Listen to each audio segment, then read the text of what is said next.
We're going to talk about how the most innovative fundraisers are leveraging AI in 2026. We have an extremely special guest who will join later in the call, so very excited about that. A couple of housekeeping notes. As usual, this is good for 1.0 CFRE credits. At the end of the session, the very end, we will drop in a link to a survey. That's how you can certify your attendance. Please do that. If you have any questions, drop them in the chat or the Q&A. We will try to address as many as possible at the end of the webinar, depending on our availability. We will end sharply right before 1 o'clock Eastern, so you'll be out to do whatever you need to do next and go from there. Heather says they do digital puzzles, use them as stewardship pieces. That's very cool. Also, Liberty does custom puzzles if you ever need a great stewardship idea. We'll get into more stewardship later. All right, here's the agenda for today. We'll do some quick intros. We'll do some need to know about the broader AI landscape. We're going to talk about some creative strategies. I'm going to show you one in real time that I really love, that is my go-to way of using AI that I think most of you are not doing. We have a very special guest, Alicia Favata, and so we'll welcome her in a little bit. But she is excellent, and we got to actually spend some time together last week, which was a lot of fun for me, and she has some really interesting additional ideas, so we'll welcome Alicia later. Quick intros. My name is Patrick, lucky to be the co-founder and co-CEO of FreeWill, alongside my wonderful friend, Jenny Schiass-Spradling. As I mentioned earlier, I am in absolutely freezing cold New York City in Dumbo, which, for those of you that don't know New York, is sort of between the Brooklyn Bridge and the Manhattan Bridge, so right the foot of the Brooklyn Bridge.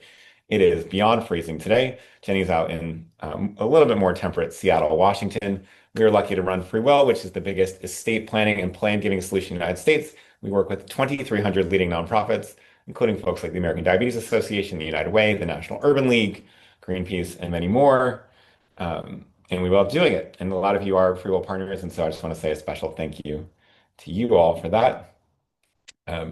Over 6 centuries of combined experience on fundraising for nonprofits, and almost $14 billion raised. So we're proud of that as well. A couple other things before we get started. We like to say thank you with a gift because we're just so grateful that you're here. And so I get to give away some of my favorite books every week, and I have been reading a lot. And one of the books that I'm 2/3 of the way through, so maybe the last third is terrible, but right now it's just wonderful, called A Tree Grows in Brooklyn by Betty Smith. It is unbelievably beautiful. It was written at least 50 years ago, and it's one of the great novels in American history. So if you would like a chance to get a copy, please make a note in the survey at the end of the session. Again, at the end of the session, we'll do it. Melissa, Diana, Carol, Donna, Tamara, Karen, Christina, they've all read this book. So at the end of the session, we'll drop a note. It's in the survey, but it's really fun. I will note, like lots of great literature, there are some adult themes in the book. You are all adults, but I still feel compelled to tell you that. So reader beware. Okay, how is your week? How is your week going? Overall, pretty good. There's not an extra line here for I'm freezing, but a lot of people are also very cold this week. And how comfortable, a lot of good bounce back from last week. We're seeing really steady progress. And as far as we can tell from the numbers that we're seeing, January is sort of shaping up to be a pretty good month for giving. The research we've seen is a little bit better than last year. Very good news. And overall market performance, a lot of other things happening, as well as just a lot of great effort by folks like you. So thank you so much for doing that. Let's dive into AI and fundraising in 2026. So this is fun. Why do we even use AI? Well, it turns out that nonprofit fundraising is one of the ideal cases in the world for leveraging AI. Most of what we do is communication, much of it is written. MIT research shows that AI helps with productivity, with quality, right? So we work faster, we get more of it done, right? We work faster, it's higher quality output, which is what you need. You can't do it faster and worse. And it provides a lot of opportunities across the bell curve of skills. So if you are newer to some components of the work, AI can be a really big benefit. Also, it tends to make work more fulfilling in the research, which is not what people think, but it turns out to be really true. So it's a really nice thing, especially some of you have been in your roles for a little while. It's a way to keep learning and advancing. Now, one of the things we've seen over the past 4 years since we've really started focusing on this, right? 23, 24, 25, and 26, is that our relationship with artificial intelligence is evolving, right? So in 2023, I think we might have done our first webinar at the end of 23 on AI, and it was sort of this new shiny toy. Like, let's write a limerick about whatever. And boy, a computer can do that. That's incredible. How fun is that? But what do we actually do with it? By 2024, some teams started incorporating it into their work, right? A lot of you were doing it. Um, you might say, here's what's in my fridge. What should I make? Or you might say, I'm going to use it to write an email a little bit faster. 2025, 75% of fundraisers are using AI at work. And so it's a brainstorming buddy, it's a content generator, so on and so forth. But 2026, we're really starting to see this pivot where it's a personal assistant. It's helping us execute a lot of our work. We are still using our brains, we're using our judgment, but we're speeding everything up. I'm going to show you some really cool ways to do this, but and there's also more standardization of AI practices. It was a little bit of the Wild West for a while. And now we're also starting to dream about what's possible, right? So not only, whenever new technology shows up, we tend to think, how do I do the things I'm already doing a little bit better or faster or cheaper? And then after a little while, it says, oh, what are the things that we could do that we never could have done before, right? And so you can think about things like the advent of the automobile or the airplane. Oh, I can get where I was going to go on a horse faster, but now suddenly we can do business differently or we travel differently, and all these things become available. And so that's really the transition we're in, and we're starting to see that really well. Um, One thing I'm curious about, by the way, is has anyone on the call been in a Waymo? So I was recently in Scottsdale, Arizona, and Phoenix, Arizona, as well as in sort of the Bay Area. And if you are in Arizona right now, particularly in this area, they are hyper abundant. They're hyper abundant. And I know they're in some other cities as well. And it's just wild to see the explosion of it. It's sort of it's sort of this aha moment for a lot of people who are not using AI or not using sort of advanced robotics. Where it's like, I cannot believe this is real, right? And yet it soon will become pretty commonplace, or you'll be mad that your driverless car is 4 minutes late. Um, but it's just sort of astonishing. One of the things that's interesting, by the way, about Waymo is, you used to think, okay, well, it's just going to be another way. It's going to be the way I take Uber, or way I take taxis. And actually, people are using it for all sorts of different purposes, right? Sometimes they just need privacy for 45 minutes to take a phone call, and so they'll go get in a Waymo and drive it around, or they need a nap between meetings or whatever. So my guess is in a few years you'll see Waymo behavior is different than Uber behavior as we start to adapt to new technology. So keep an eye on that. It's a driverless taxi for folks that haven't heard it. So you can get on it and it will drive you somewhere, but there's no person in the car. That's what it is if you don't know what a Waymo is. All right, what else is happening? Look, more than 1 in 10 US workers report using AI tools daily. We've seen rapid growth, uh, particularly among remote workers, 28% to 66, and on-site workers, 15 to 32, right? And what we see though is that nonprofits are using AI actually much more than other sectors. So historically, at times, I think nonprofits can be tech laggards. In this case, nonprofit fundraisers are early adopters for technology, which is really exciting to see. So this is what it looks like for everybody. Um, when we talk about this, right, remote workers use it more, 40% use it regularly. Not surprising. If you're staring at a computer all day, you probably have more benefits of it. You might use something like an AI note taker on Zoom, which is easier than an AI note taker in person. Um, and so on and so forth. 70% of leaders said they used AI at least a few times a year, compared to just 55% of managers and 40% of individual contributors. So the folks that are sort of further along in their careers are actually using it more, which sometimes isn't always true. We're starting to see a lot of that as well. There's also a lot of optimism around AI in the workplace. So industries that are poised for AI adoption are seeing revenue growth 3 times faster than low AI industries.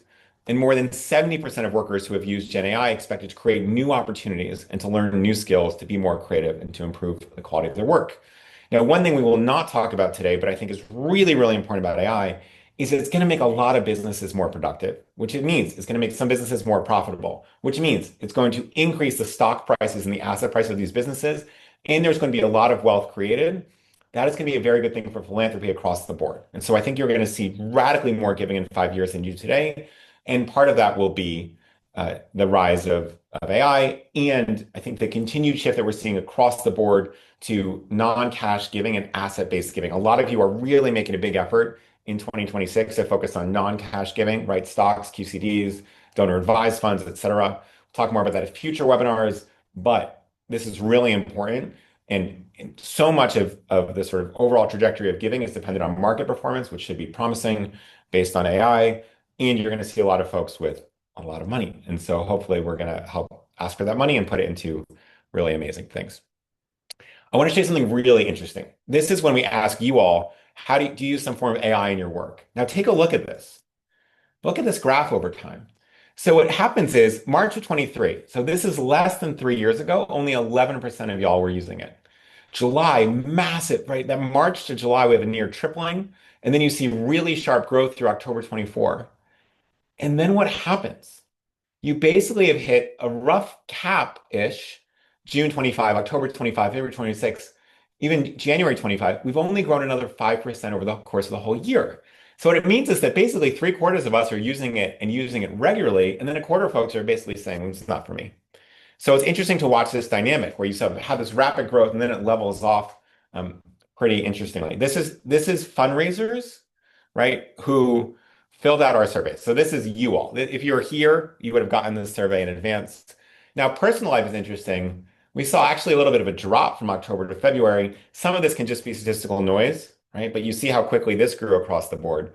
And it's one of the interesting technologies where you use it in your personal life and your professional life almost at the same level of growth, right? So things like a fax machine was very cool, but a lot of you might have been using a fax machine in pro life and not in personal life. Some of you were making an occasional fax personally, or something like a cell phone, probably using in personal life far before you're using in professional life.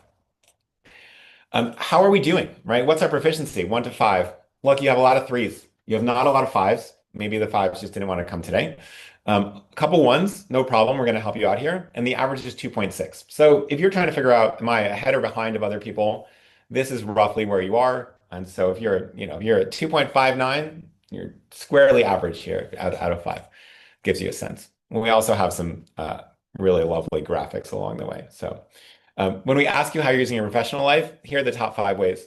Writing, editing, polishing communications, grant writing and grant support. Huge surge in AI doing grants. We'll talk more about that in a little bit. Maybe, maybe the use of AI that will have the biggest impact on your bottom line in 2026, right? Grant writing and grant support, because you can expand the amounts of grants you find and apply for. Research, summarization, information gathering. This can be very useful. Brainstorming and idea generation. I'm going to show you one of the best ways to do it. Most people aren't doing this correct right now. Communicating with donors, stewardship messaging, etc. Right? So that's really big. All right, let's dive in here. What's happening in the world of AI? Outside fundraising, what's happening in the world of AI? Google keeps releasing faster versions of Gemini that can now look at images and write code. OpenAI's new ChatGPT 5.2 helps scientists write research papers and doctors track patient health over time. Side note, it is, AI is going to be great in all sorts of ways. Potentially the most important thing that will happen over the next 10 years is just incredible drug discovery and medical research. And I think we're going to make huge advancements in that. So very good. This wasn't an AI driven, but some of you might have seen the new research shows a potential cure for pancreatic cancer, which is one of the most deadly types of cancers.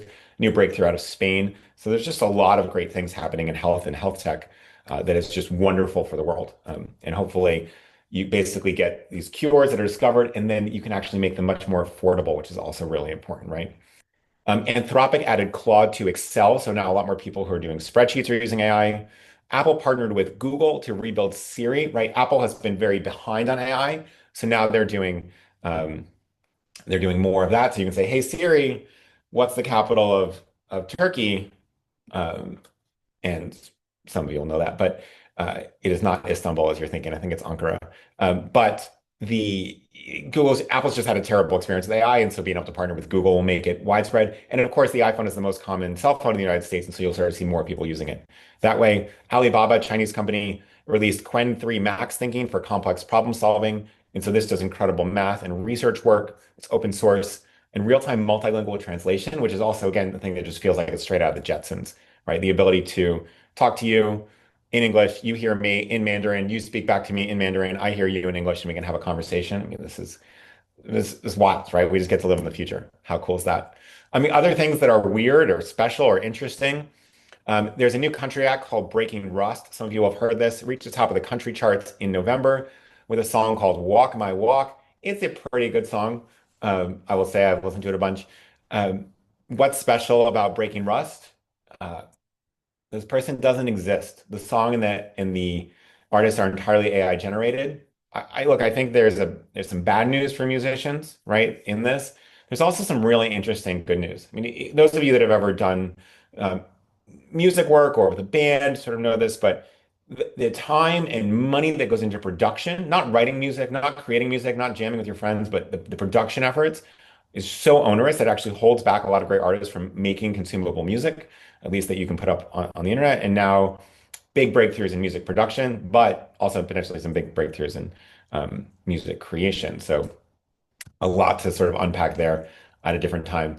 This is just an example, by the way, of something I made in Google with the images. And remember, pretty recently when, everyone had all the sort of AI figures had eight fingers, right? Or they had, sort of nonsense words and whatnot. I asked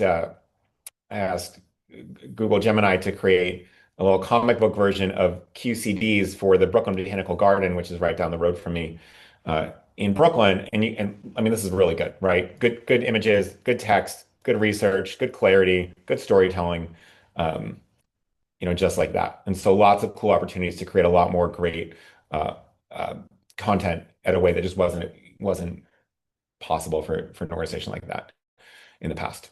All right, let's talk about some AI tools to know about. What should we be thinking about right now?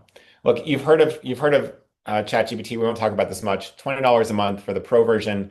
Uh, Everyone's obviously using it for text. It can create video now and image generation, which is very cool. A lot of data analysis, so you can upload some data. Now, this is only true if you have an enterprise version, so you want to have all those privacy controls. But start to do some analysis on that. Really interesting. Also based on websites. Claude is a competitor, right? Probably the strongest competitor to OpenAI in terms of standalone companies. It's a great tool for writing. It tends to have a little bit more of a human writing voice than OpenAI does. It's very good for summarizing long or complex documents. So you could upload, your last 10 annual reports and talk about common themes and talk about other things like that. So it can handle very large documents. This is another big upgrade. It also is going to start unlocking things. It's, again, $17 a month for a paid version. There's a free version available as well. Other things, Google Gemini, which has sort of leapt the field for a little bit in terms of how excellent it's been. Great researcher, great planner, obviously has access to all of Google, simplifies and cleans up your writing.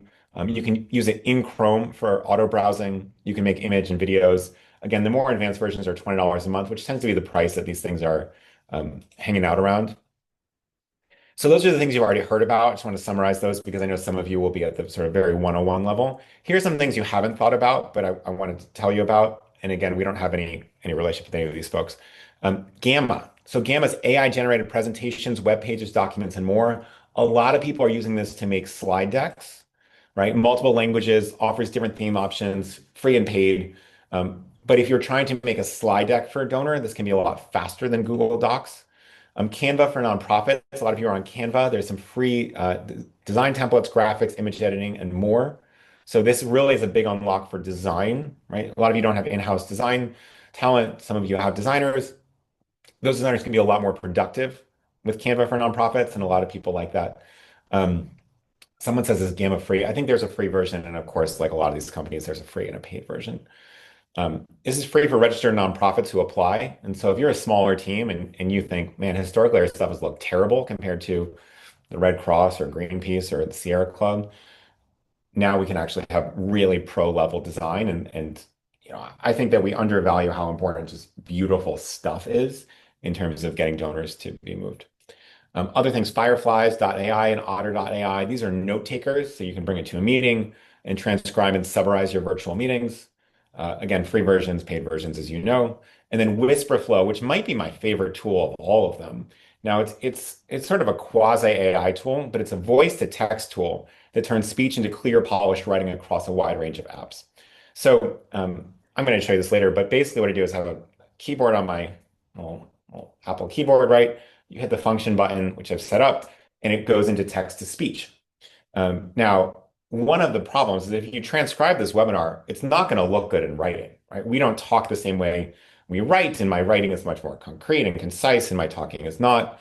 But if you do this into ChatGPT or into Claude, you can just sort of brain dump for a while all the things you want to say, and then it will turn into beautiful writing. So this is really, really cool.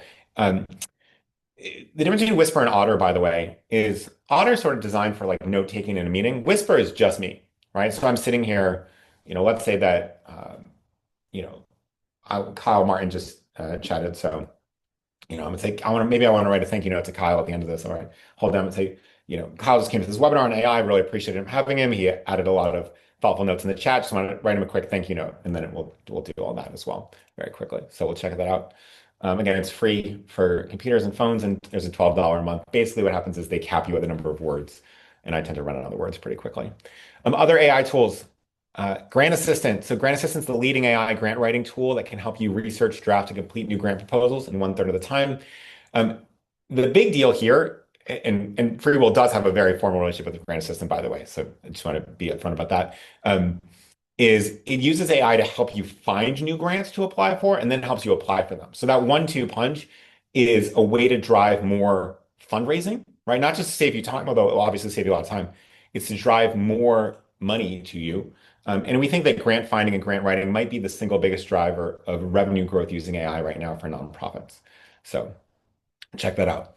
Other things that are free is so in 2023, we built a tool called Willy, which is still free. It's willy.freewill.com. And this is basically combines a bunch of the cutting edge LLMs with documented best practice around fundraising so that you can be awesome at this very quickly. There's an even more advanced version called William, which is in Partner Portal for FreeWill partners. So go check that out. And on Thursday, we're going to do a session more about William and some other things as well. So we'll come back to that in a moment. What does it do? Everything you think. Fundraising emails, direct mail, donor thank you notes, et cetera, et cetera. Oh boy. I just clicked on it and now we're going nuts. Okay, let's see if we can get this back. All right, here we go. Back to Willy. Willy sort of, so you can give it a shot. There's also a tool called Sophie, which is for faith-based organizations, also 100% free. So get on that. What does that do? Saturday and Sunday announcements, bulletin inserts, ideas for sermons, Bible study questions, etc., from other faiths, high holy day appeals, e-newsletters, social media posts, so much more. Go check that out. That is Sophie, Sophie, if I recall correctly, at .freewill.com. So sophie.freewill.com. All right, let's talk about some really cool strategies for using AI, and then we're going to get our special guest on. So first, best thank you notes of your life, right? Most of your thank you notes are bad. Not all of them, but a lot of them are bad. And it's one of our favorite AI strategies because it's so easy. 90% of donors say a thank you email is the most important message they receive, but a lot of you write or don't write, you just copy the same thing over and over again. So we can do warm, personalized thank you notes in a fraction of the time. Using AI helps you send more notes, follow the 48-hour rule, which is never wait 48 hours without sending a thank you, and free up more time for one-on-one interactions. Excuse me. How do we do this? Well, quote, write a warm thank you note to our donor, Jane. She gave $5,000 via QCD. Gift supports the scholarship program. Keep the tone heartfelt but professional. Mention the impact that her gift will help 10 students this semester. End with a note about her continued support matters for our future, right? Copy and paste this. Obviously change all this stuff. What makes it great? We have a donor's name. We have the gift amount. We have specificity. We talk about what the impact it's having. We talk about the tone and the impact of the gift. So now we have this and we can keep using it as well. It's also forward-looking. We're not just looking backwards. We're saying, thank you for your continued work. We are a team going forward. After an event, what do? We're using AI to segment our guests into different groups. Were they sponsors? Were they major donors? Were they bidders? Were they first-time donors? We are going to draft a tailored follow-up message for each segment. We're going to share any noteworthy moment or details about the event. We're going to stay organized. And then for another layer of personalization. For major donors, we want to do personal follow-up while AI handles the heavy lifting for everybody else, right? So you might sit there and say, I've got time to write 10 messages myself, but I want to get 90 out. We're going to maximize our time with the major donors, or we'll even have the first draft be done by AI, and then we're going to edit it ourselves. So all of this will help you. We can have thank you notes for auction winners. We can add a little bit of interesting thing about the auction item. We can add personal touches. We can add notes from conversations about the evening. All this stuff will make you so much better. Strategy 3, let's keep going.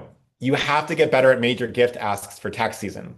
So a common barrier around these non-cash gifts is that we don't feel confident enough about how they work and how to explain them. And maybe I don't come from a finance background, and maybe I'm just here for the relationships. So I get a little nervous about asking for a stock gift. The problem is that the stock gifts, on average, are like 100 times bigger than the cash gifts. And so you're losing so much money when you don't do this. AI can help you get good at talking about stock, about donor advised funds, about QCDs. We'll give you really clear talking points, make it very simple. Um, you'll be able to get the rest of your team smarter about this stuff in a fraction of the time. AI is one of the best tutors available, and it can be quite useful. As a reminder, tax day is Wednesday, April 15th. So we want to make sure that when we're talking to donors around this time, we can help them think about how to save on taxes next year with effective giving. Strategy four, how many of you have high turnover at your organization or even higher turnover than you hoped for, right? And what else is happening, by the way? This year is called Peak 65. It's sort of the great retirement. You have more people retiring than ever before because baby boomers are hitting that age. How do we make sure we're capturing all that information, right? So we're using AI to turn informal notes and documentation into clear, usable SOPs for your team can actually reference and follow. How many of you have onboarding documents in like 30 different areas? Get them all in one place, have AI synthesize them, double check it, but then you have a can't miss onboarding plan for everybody new. New volunteers, new staff, new part-time hires, etc. This is so, so, so helpful. You want to document key processes, you want to eliminate knowledge silos, and so on and so forth. We want to make sure this is a shared resource that grows with your team, it protects institutional knowledge, and not that it walks out the door when Deborah or Stephen or whomever retires. We love that. We love them. We're so grateful to have them. They were here for 20 years. They're now retiring, going off into the sunset to do a whole bunch of cool new hobbies. And yet then they lose all their efforts, right? So just spend a whole bunch of time asking them all their questions and really get that down. Strategy five, a lot of your newsletters are fine, but they're definitely not custom. And so we can make them more relevant with less effort to create multiple versions. Let's get one. We'll get it right. We can even use AI to help draft it. Then for monthly donors, for first-time donors, for volunteers, they should all have different versions, slight variations, etc. But you don't want to write that all from scratch. So this approach makes it easier to deliver, right? How do we do this? As an example, thanks to your recent fundraiser, we officially purchased our new community van. It starts running routes to the senior center on Monday. For monthly donors, you might say, because we can count on you every month, we could confidently sign the papers to get our seniors moving again starting this Monday. But you don't want to have that for people that aren't monthly givers. For first-time donors, well, welcome to the community. Your recent gift of blank made a tangible difference. We just purchased our new community van. It hits the road this Monday. You're a huge part of why that's happened so quickly. We want to read about ourselves in the newsletters, but it's mostly not happening because you don't have the time to get that all done. And so this ends up being a really, really good avenue as well. Okay, deep breath. I want to show you the way to create world-class strategy using AI in a way that you're probably not doing. And this, if you remember one thing from this session, hopefully it's about how valuable AI grant writing is with human involvement. But the second thing is this, right? So this is probably not doing it this way. And I want you to really sort of dial in for the moment to talk about how do we make a great plan for something.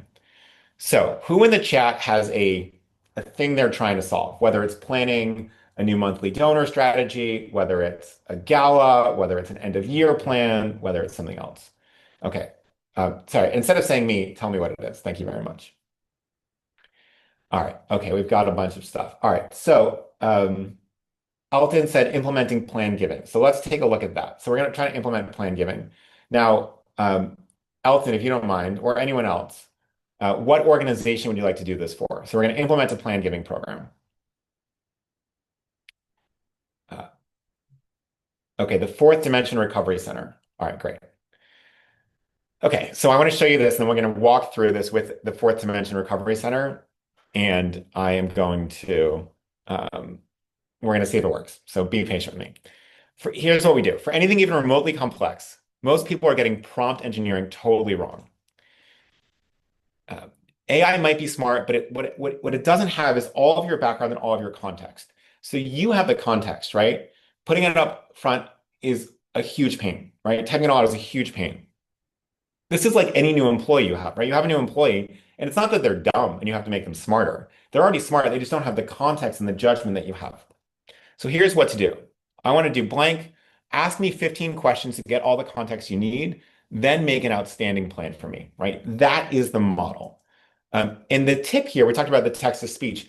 Use text to speech to do this much faster. So we're going to try this. So you all can see this. We're going to go to Claude.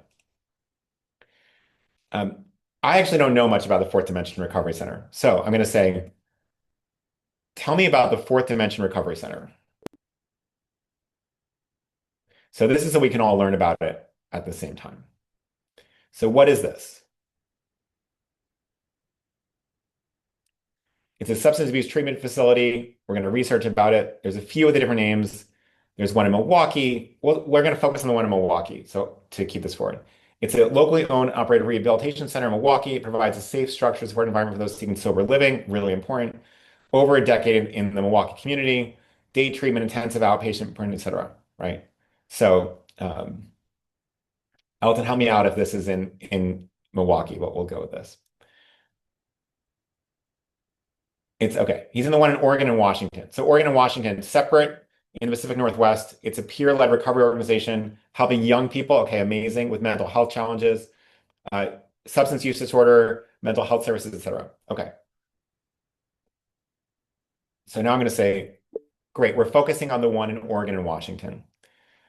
I want to create a amazing plan giving program from scratch. Ask me 10 questions to get context and then make me an amazing plan. Great. And I ask for 10 instead of 15 just to save everybody time. But if you have 30 minutes and you're doing this on your own, you know, do more questions. Great. So right now, I'm helping 4D think about this as an outside consultant. This is not about FreeWill, but thank you for having all that background information.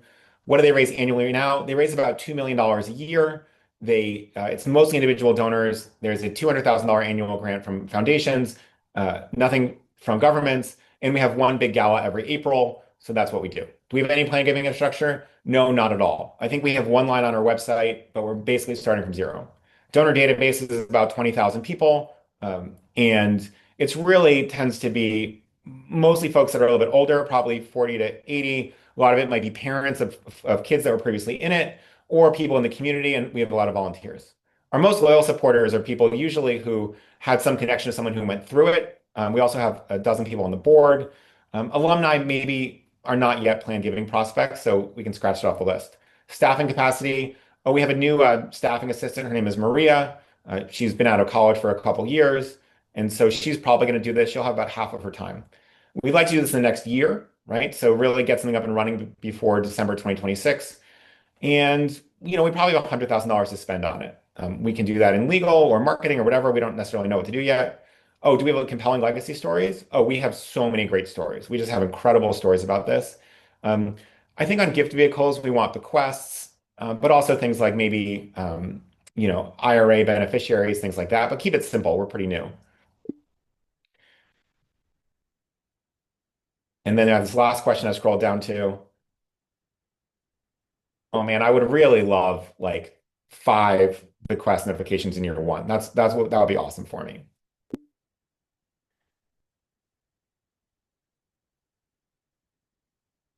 Okay, so I'm obviously speaking very quickly, but that's so we can get through all this. If you can do this over the course of an hour, and obviously you would spend much more than an hour on a comprehensive plan.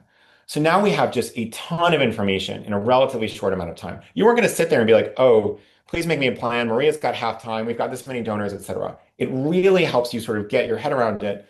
And you actually know a lot more than you might think, right? If you just said plan giving, I don't know where to get started. Here's where I am. And now we're going to do all this. And so we're building out this plan, and it's gonna take a moment, but you can imagine how much better this plan is than if we just sort of sat there. Oh, and get an ask, did I make up all these answers on the fly from whole cloth? Yes. So I'm not related to this organization. I don't have all the details there, but presumably you in this role could. And you can always say, by the way, hey, um, I don't know what the answer is. Skip that, right? This is Claude, but you can use it on ChatGPT as well. And it's going a little slow. So maybe we'll come back here. We'll sort of keep going for a moment and I'll come back and show you the plan at the end. Sound good to everybody? But that gives you a good sense. You've seen AI plans before. What's really important is understanding how do we get the context and to make it amazing. So we'll come back to this as it builds it out. All right, so that's your world-class strategy. Do this. And by the way, I thought about showing you this, but it's sort of less relevant for this audience. But I just decided recently to train for a half marathon in September. Exact same plan. Hey, I want to run a half marathon. You know, it's currently January. Ask me 15 questions. You know, to help me make this plan. And it's like, okay, well, do you have a goal time? Who are you running it with? What are the conditions you're going to run it in?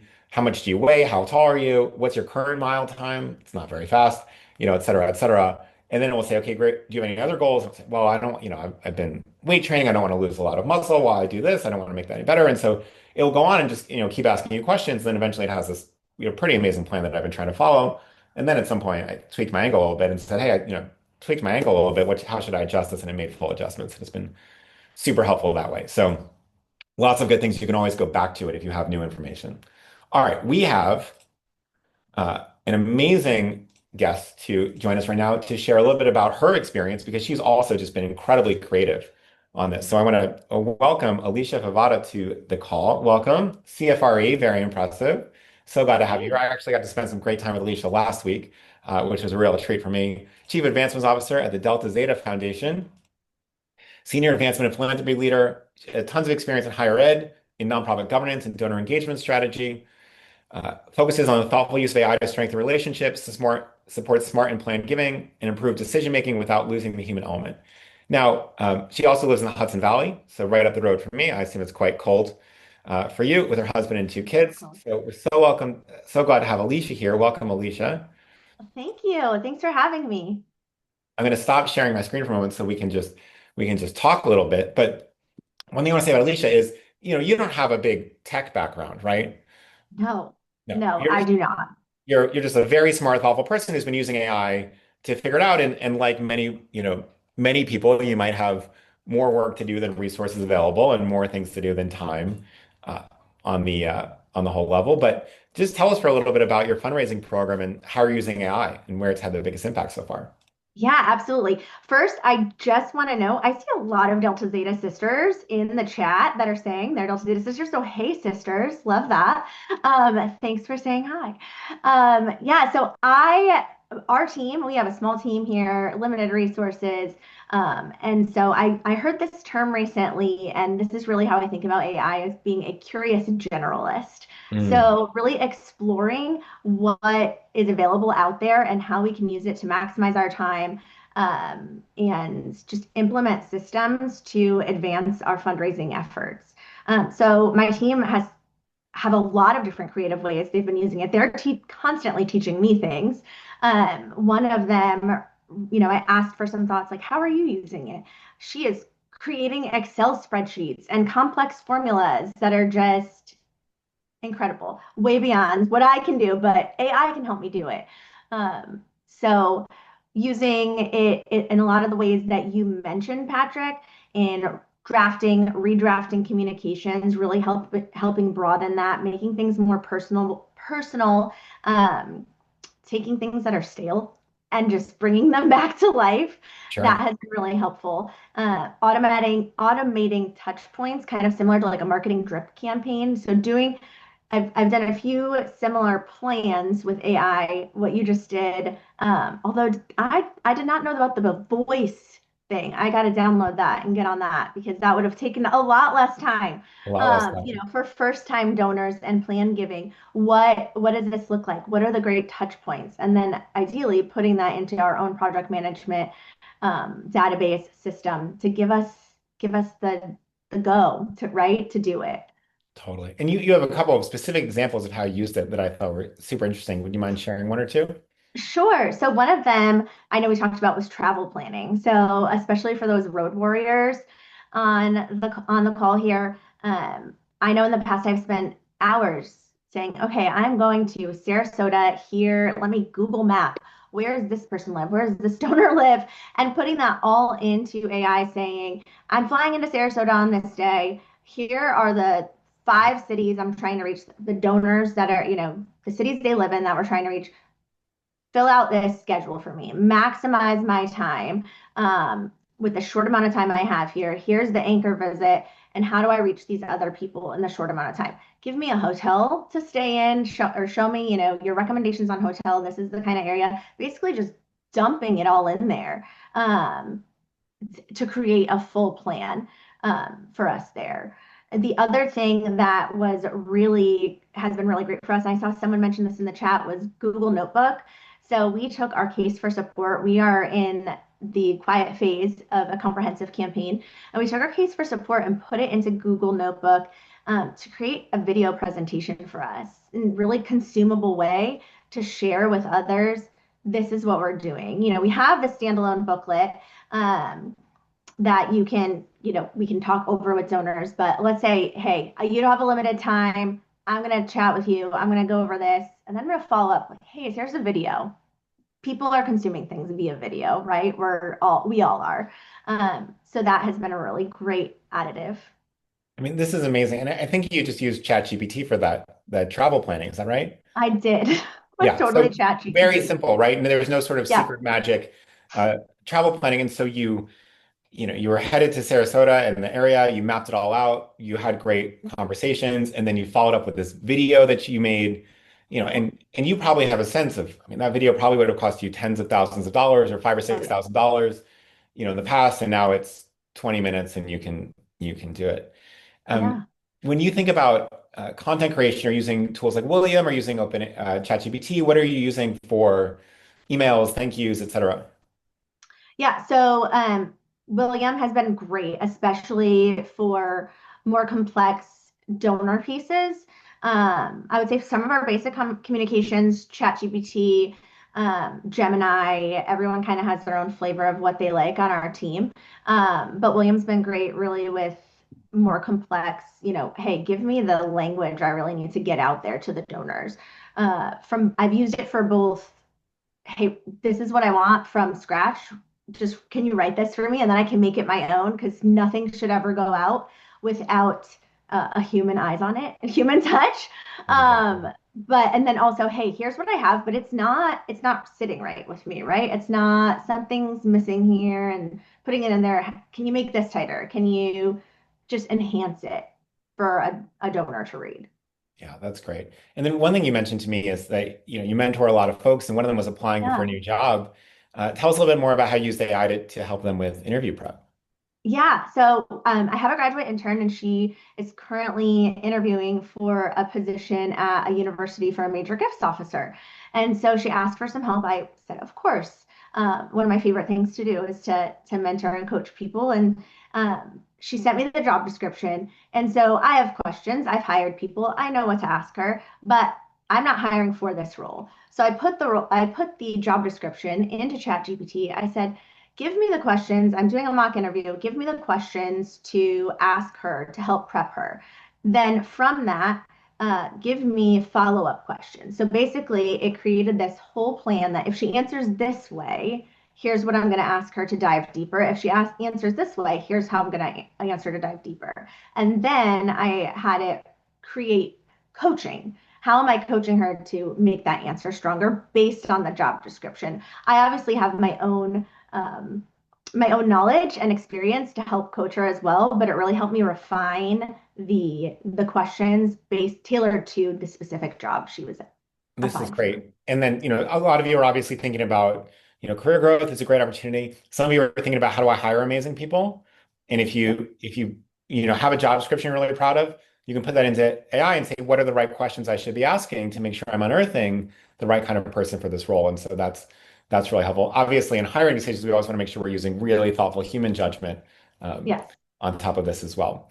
Um, we're gonna go for a few minutes because I really want to show people the video Sure. that you talked about. But what has surprised you about how your team or your donors have reacted to AI supported fundraising efforts? And this is always a question for folks. Yeah, I would say I think my team, everyone has their own thoughts and feelings about it, and we are honoring that and meeting them where they are. What surprises me is everything that we can do. Not any sort of reaction to it. I think everyone's been very positive. We haven't heard any negative reaction. Like I said, nothing goes out without human eyes, human touch.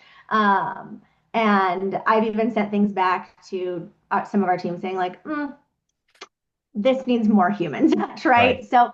So no bad negative feelings from any donors saying, hey, this doesn't sound like you. We want to make sure that it is always our voice, that and our integrity there.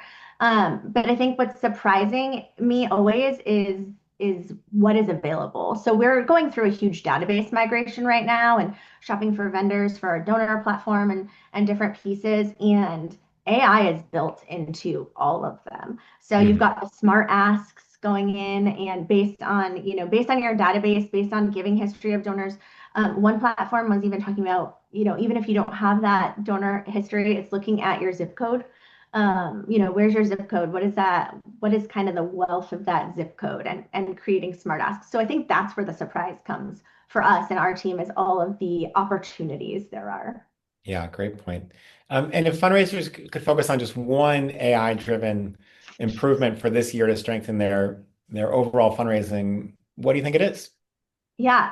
So I think if you're not using AI, so if you're in that 23% that's not using AI, the one thing you can do is to use it. Harvard Business Review had a quote that said AI is not going to replace people, but people who are using AI will replace those that are not. And I think that really like spoke to me and we need to be adapting and flexible and really incorporating it into this. But I would say find that one pain point that is gonna maximize your time, maximize your resources. um, and I think the best use is prioritization. I think we as fundraisers, we know what to do, but and how to do it, but sometimes we stopped up with, well, where's the priority? Mm, And so really using that to help prioritize, even if it's putting the information in of like, here are the five personas, keeping proprietary information if you're using a free platform, obviously, private information out of it, but where should I prioritize my time? Here's what I need to do. And quite honestly, I did this the week we got back from our holiday break.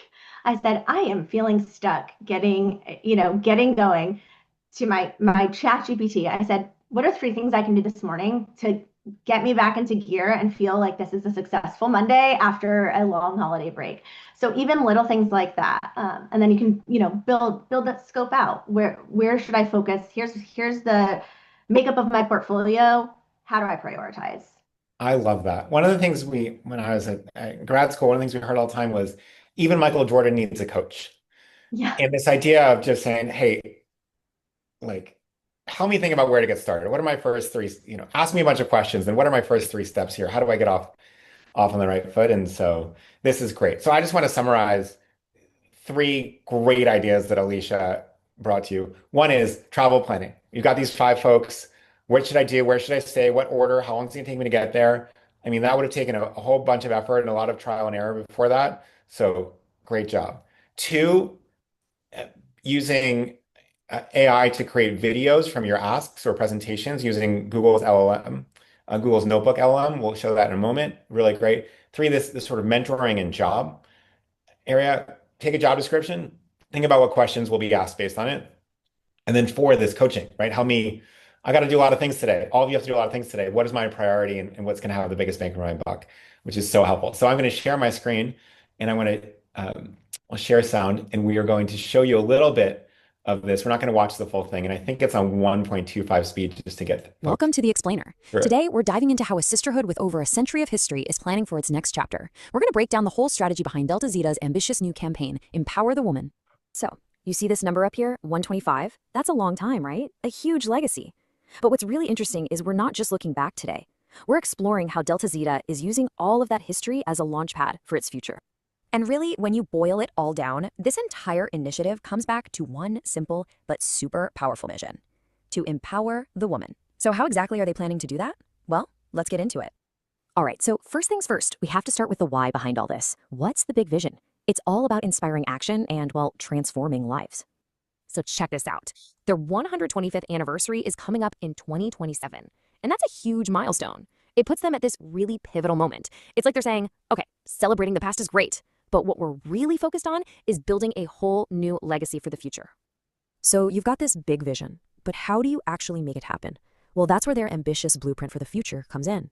Okay, so here's the headline number, $12.5 million. That's the goal. All right. So we're not going to watch all of this now. Just Alicia, is there one thing you want to add? Yes, I was just going to say this is a draft. I Yes. am noticing, yes, the AI did pronounce Zeta incorrectly. So we also would, before we're sending this is the draft version, we're branding it, we're making it sure it sounds like us. But we want to get a Exactly. quick snippet for you to share with you all today. Exactly. So this is new, but and this might have taken you 20, 30 minutes and you work a little bit more.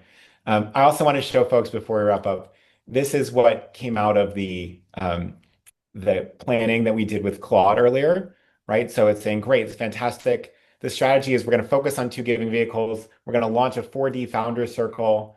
We're going to lean heavily into our transformational stories. That's our number one strength here, right? Here's the budget. Here's the path to file the quest, et cetera, et cetera. How many prospects, how many meaningful combos, et cetera.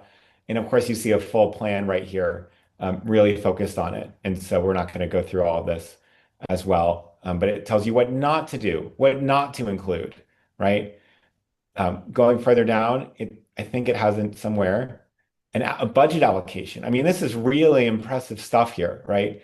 It's a 13-page document, and obviously super cool. What is Maria's time, right? What should she be doing? How should she plan her hours? I mean, this is pretty wild across the board. So super exciting. And that's what you saw there is just the method of creating that. So that's always available to you to do that. Just make sure you're getting all that context out. And before we wrap up, because we've done so much in, my colleague Phoebe is going to drop a link to a survey in the chat. First thing on that list is if you would like to join me in reading A Tree Grows in Brooklyn. Alicia, maybe we'll make sure to get you a copy if you're up for it. So make a note there as well. On Thursday, we are doing a pretty unique thing that we've never done before. And what we're doing is we're sort of doing a peek behind the curtain of all the newest tech and planned and smart giving and focus not just on what FreeWill built in 2025, but what also is coming in 2026. And so this is a pretty unique moment. We'd love to have folks join. If you're interested, that's at noon Eastern. If you make a note in the survey, excuse me, we'll add you to that invite as well. Other things that we've been doing so far in 2026, which have been super fun for me and hopefully very productive for folks, is we're doing a bunch of 30-minute consults, particularly with a focus on tax changes and what to do about that. And I get to do that with you all. So make a note in the survey as well if you're interested in that. And then last thing is that on April 8th and 9th, this is actually for FreeWill partners only, but because there's so many of you on this call, we're using it as a moment to let you know. We are doing on 2-day, 10-hour total, I believe, virtual conference, and it's entirely around elite stewardship, right? So many of you say stewardship is so important, but we actually don't really know what we're doing here sometimes. So how do you actually build methods of deepening relationships, increasing loyalty, driving long-term revenue? We have a lot of amazing speakers from across the industry. And so we'll open registration on that soon, but keep an eye out for that. That should be super fun. Quick next steps. So please fill out the survey if you haven't already. Our next full-blown webinar is in 2 weeks, and we're going to dive in on older donors. So if you have donors over 65 and 70, this is for you. We also have some new research on IRA giving and what it means for your strategy. So come hang out with that. And of course, you can always connect with me on LinkedIn. I'm Patrick Schmitt. You can also connect with Alicia. I hope I'm not throwing her under the bus out there, but you can always connect with Alicia on LinkedIn, and she's just an incredible leader in the space. And so we're so happy to have her. If you wouldn't mind, just please join me in thanking Alicia for joining us today. We're so glad to have her. It's just great when you hear folks doing the actual work who've come up with this all on their own, right? Sort of really trying to figure out how do we make our lives a little better? How do we raise a little bit more money for our organization? How do we help our team be a little bit more useful? How do we have our donors feel more cared for? And so, I mean, just really great ideas across the board. And hopefully folks are leaving with a couple of ideas that they can try this week, right? Not just sort of interesting theoretical stuff. So, Alicia, thank you so much. I hope Thank you stay you. Thanks warm so and much have for some having belly. me. And to the rest of you all, thank you so much. We know you have a lot going on in your lives, and so it means a ton to us that you come to spend an hour with us. And hopefully this was valuable to you as well.